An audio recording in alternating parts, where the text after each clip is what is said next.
9 दिन में हम अपनी कुल देवी माँ जगदम्बा को कैसे मनाएं, इससे संबंधित वीडियो बड़ा साक्ष्य और प्रत्यक्षीकरण वीडियो है, जो कि हमने कई लोगों के ये प्रैक्टिकल किया हुआ है।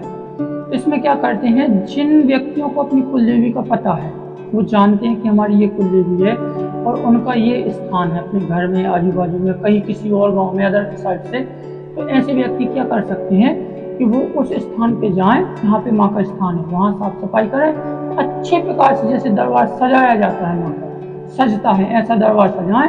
और दरबार सजाने के बाद वहीं पे कोई एक व्यक्ति, घर का प्रतिष्ठित व्यक्ति, कोई भी व्यक्ति वहाँ पे 9 दिन तक अपना, जैसे घर के बाहर जो स्थान है वहाँ पे 9 दिन कंटिन्यूटी रहे, उनकी सेवा पूजा अर्चना जैसे जो होती है विधि पूर्वक वो करे। वो अलग विषय है, वो बताएंगे किसी बात में। और जिनको पता ही नहीं है कि हमारी कुल देवी कौन है, तो वो क्या कर सकते हैं, अपने घर में माँ का दरबार सजाएं। माँ का दरबार अखंड ज्योति के रूप में आप सजा सकते हैं। जैसे होता है ना कि एक अखंड ज्योति जला ली, वही हमारी कुल देवी हुई, वहाँ पे कलश स्थापना कर ली, उनकी माँ को बैठने की जगह बना दी, एक छोटा सा दरबार सजा लिया। अब दोनों कंडीशनों में क्या होगा कि जब उनकी हम प्रतिष्ठा करेंगे या उनका आह्वान करेंगे या उनको स्थान देंगे कि माँ यहाँ विराजो, ऐसी स्थिति में आप स्वयं स्थान नहीं दोगे। ऐसी स्थिति में कोई जो वेद पाठी करने वाला पंडित होगा, उनको बुला के उनकी पूजा करवा के, उनके द्वारा गौरी गणेश की पूजा, स्थान देवता की पूजा, ग्राम देवताओं की पूजा, सारी पूजा करवाने के बाद आप अपनी देवी को स्थान देंगे।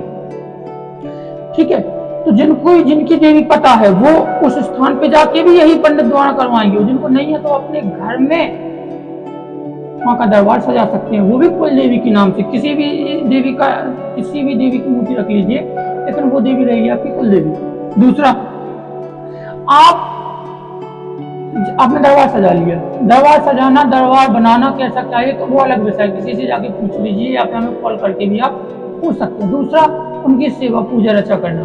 सेवा में क्या आता है, पूजा पाठ, हवन सामग्री आदि आदि आदि, सेवा जितनी भी आप कर सकते हो अपनी माँ की तरह वैसी सेवा कीजिए। एक वीडियो मेरा पड़ा है कि सेवा में भाव कैसे रखते हैं, वो वीडियो आप देख सकते हैं। तीसरा, व्रत। अब देखो, व्रत से संबंधित भी बड़ी महत्वपूर्ण जानकारी है कि व्रत 3 प्रकार के होते हैं, उच्च, मध्य और निम्न।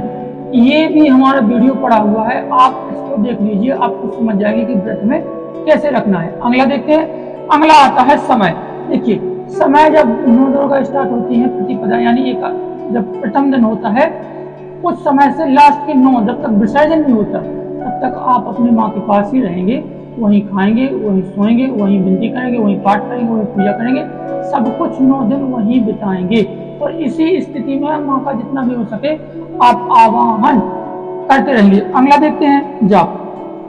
महत्वपूर्ण होता है इस स्थिति में जाप। अब आपको अपनी कुल देवी का नाम तो पता नहीं है, आप कुल देवी को तो जानते हो ही नहीं, ना कुल देवता को जानते हो, तो ऐसी स्थिति में क्या करोगे, आप दुर्गा सप्तशती में उपलब्ध मंत्र कि किसी भी मंत्र को आप, जो आपको अच्छा लगे, जो सहजता से हो, उस मंत्र को जाप करेंगे। या फिर कुल देवी का मतलब जिनकी कुल देवी नहीं है उनके लिए एक मंत्र होता है, वो पर्सनल फोन करके पूछ सकते हैं। उसका जब 9 दिन आप जाप करोगे, जाप के बाद 9 दिन ही उनका हवन करोगे। और आवाहन की एक टेक्निक होती है, वैसे तो बहुत बड़ा विषय है ये, पर्सनल समझा दिया जाएगा। तो ऐसे व्यक्ति अगर 9 दिन पाठ करते हैं, मंत्र जाप करते हैं, हवन करते हैं, तो जिनको पता नहीं है उनकी मैया जो भी है वो आके 3 माध्यम से आपको बता देंगे कि मैं आपके साथ हूँ। स्वप्न के माध्यम से, किसी दूसरे के माध्यम से, या किसी ऐसे व्यक्ति, ऐसे जानकार के माध्यम से जो बिल्कुल सत्य और बिल्कुल सत्य ही बोलता हो, जिनकी प्रतिष्ठा चारों तरफ से फैली हुई हो, या किसी दरबार के माध्यम से आपको जानकारी दिला देगी। अगला देखते हैं, अखंड ज्योति।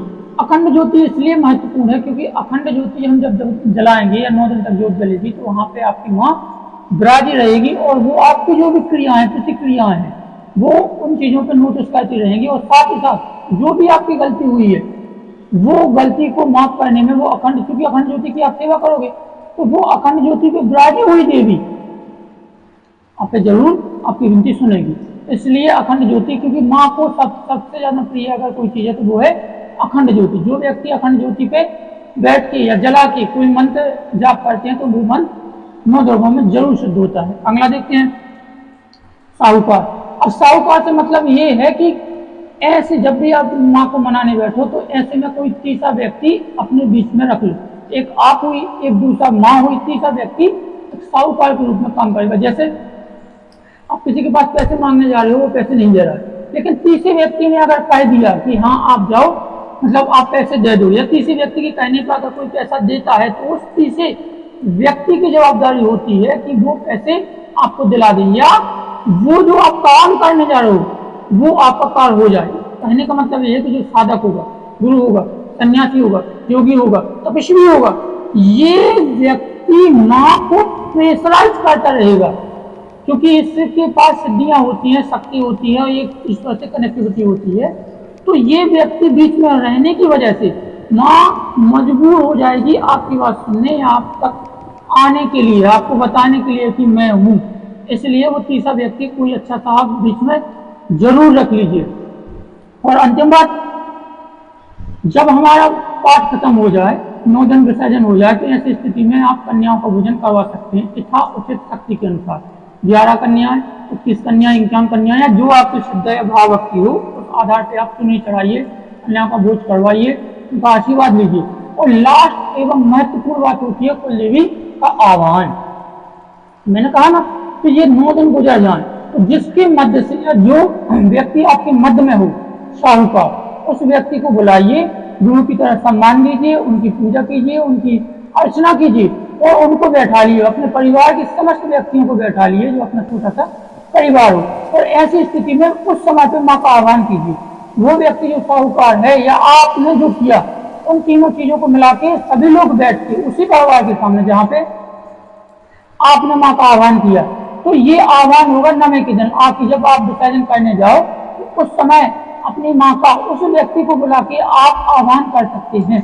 ऐसी स्थिति में जो आपकी कुलदेवी आप जिनको नहीं जानती, ऐसी स्थिति में उस व्यक्ति द्वारा जो आप मतलब साहूकार है या आपने श्रद्धा भाव से जो भक्ति की, इन दोनों को मिला के जब आह्वान करोगे तो आप जिस देवी को नहीं जानते, जो देवी का आपको पता भी नहीं है, वो देवी आपके सिर से, आपके परिजन के सिर से या किसी ना किसी के सिर से आपको आकर दर्शन देगी, अपना खुद बताएगी कि मैं हूँ, मैं इस वजह से रूठी थी, इस वजह से तुम्हारा विकास हो रहा था, या इस वजह से आप उन्नति नहीं कर पा रहे थे। आई होप आपको समझ में आया कि कुल देवी को मनाने के लिए बहुत सी टेक्निक है, और 9 दिन में तो कुल देवी आपकी जो भी होगी वो आपके सामने ही आ जाएगी, किसी न किसी के ऊपर सवारी बन के। अगर बड़ी देवी है तो वो सवारी नहीं लेती, अगर छोटी देवी है तो वो आ जाएगी। वो जो इंसान के रूप में बनी हुई देवी है वो तो 100 में से 200% आपको आपका कार्य करेगी, आपको दर्शन देगी, आपके साथ आएगी, सवारी देगी, आपका सामना करेगी। तो देवी से संबंधित, नवदुर्गा से संबंधित, पूजा पाठ से संबंधित अगर आपके अंदर कोई प्रश्न है तो आप हमारे इस नंबर से संपर्क कर सकते हैं।